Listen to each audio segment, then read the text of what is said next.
ಕಾಪಾಡಬೇಕು ಕಾವೇರಿ. ಆ ರುದ್ರಸ್ವಾಮಿ ಅಜ್ಜನೇ ಕಾಪಾಡಬೇಕು.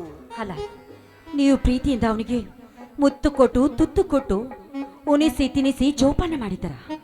ಇವತ್ತಲ್ದ ನಾಳೆ ಆದ್ರೂ ಈ ಅಣ್ಣನ ನೆನಪಾಗಿ ಖಂಡಿತವಾಗ್ಲೂ ಬಂದೇ ಬರುತ್ತಾನೆ. ಅದು ಅಲ್ಲದೆ ಅವನ ಮೇಲೆ ಆ ದೇವರ ಕೃಪೆ ಇದ್ದೇ ಇದೆ. ಕಾವೇರಿ, ನಾವು ಚಿಕ್ಕವರಿದ್ದಾಗಲೇ ನನ್ನ ತಂದೆ ತಾಯಿಗಳನ್ನು ಕಳೆದುಕೊಂಡು ತಬ್ಬಲಿಯಾದೆವು.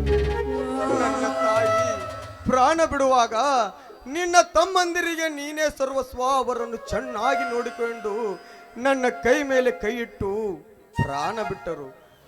ನಾನು ಸಹ ಅವರನ್ನು ಅಷ್ಟೇ ಚೆನ್ನಾಗಿ ನೋಡಿಕೊಳ್ಳುತ್ತಿದ್ದೆ. ಆದರೆ ಯಾವುದೋ ಕಾರಣದಿಂದ ಮಂಜು ಮಣಿ ಬಿಟ್ಟು ಹೋದವನು ಬರಲಿಲ್ಲ. ಅದರಂತೆ ಬೆಂಗಳೂರಲ್ಲಿ ಐಎಸ್ ಓದುತ್ತಿದ್ದ ನನ್ನ ತಮ್ಮನಿಗೆ ಒಂದು ಒಳ್ಳೆಯ ಉದ್ಯೋಗ ಸಿಕ್ಕರೆ ಸಾಕು. ಕೆಲವು ಕಾವೇರಿ, ಸಾಕು. ಆ ದೇವರ ದಯದಿಂದ ನಿಮ್ಮ ಆಸೆ ನೆರವೇರಿದ್ರೆ ಅಷ್ಟೇ ಸಾಕು. ಅಲ್ಲ ರೀ, ನಿನ್ನೆ ಹೊಲದಲ್ಲಿ ಆ ಸತ್ಯಜೀತನಿಗೂ ನಿಮಗೆ ಯಾಕೋ ಗಲಾಟೆ ಆಯ್ತಂತಲ್ಲ, ಯಾಕೆ? ಹೌದು ಕಾವೇರಿ, ಅದನ್ನು ನಿನಗೆ ನಿನ್ನೆ ಹೇಳ್ಬೇಕಂತ ಮಾಡಿದ್ದೆ. ಏನಿಲ್ಲ ಕಾವೇರಿ, ನಮಗೆ ಬರುವ 3 ಎಕರೆ ಜಮೀನಿನಲ್ಲಿ ಆ ಸೌಕಾರ ಸತ್ಯಜೀತನು ಯಾವುದೋ ಸರಾಯಿ ಫ್ಯಾಕ್ಟರಿ ಕಟ್ಟುತ್ತಾನಂತೆ. ಅದಕ್ಕೆ ಆ ಜಮೀನನ್ನು ಬಿಟ್ಟು ಕೊಡು ಅಂತ ಕೇಳ್ತಾ ಇದ್ದ. ನಿನಗೆ ಎಷ್ಟು ಬೇಕಷ್ಟು ಹಣ ಕೊಡ್ತೀನಿ ಅನ್ನತ್ತಿದ್ದ.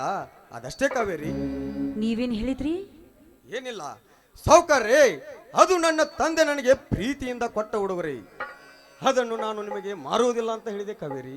ಹಾಗಾದ್ರೆ ಅದಕ್ಕೆ ಅವನು ಏನು ಹೇಳಿದ?